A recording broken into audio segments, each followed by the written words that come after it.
अस्सलाम वालेकुम बच्चों, आज हम माहौल के मुताले में हमारा जिस्म ये लेसन पढ़ेंगे।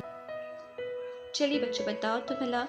हम यहाँ देखेंगे हमारे जिस्म के मुख्तलिफ हिस्से, जैसे आप स्क्रीन पे देख रहे हैं पेशानी, गाल, नाक और कान, इसके अलावा पेट और सीना, बालाई बाजू, कलाई, हथेली, जानू, घुटना और पाँव, ये हमारे जिस्म के मुख्तलिफ हिस्से हैं।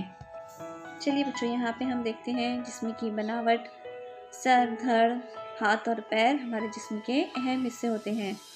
सर, हाथ और पैर धड़ से जुड़े होते हैं, जैसे आप अपने स्क्रीन पे फोटो में देख रहे हैं कि हमारे सर, हाथ और पैर जो है वो हमारे धड़ से जुड़े हुए हैं। चलिए बच्चों अब हम हमारे जिस्म के दूसरे हिस्से के बारे में पढ़ते हैं।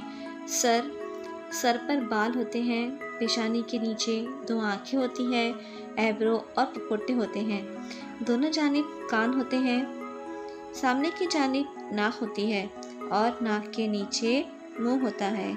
मुंह के नीचे ठुड्डी होती है जिसे हम ज़फ़न भी कहते हैं। सर और धड़ को जोड़ने वाला जिस्म का हिस्सा गर्दन है। गर्दन के सामने के हिस्से को गला भी कहते हैं। चलिए बच्चों लेसन का अगला हिस्सा हम अगली वीडियो में पढ़ेंगे। अल्लाह हाफ़िज़।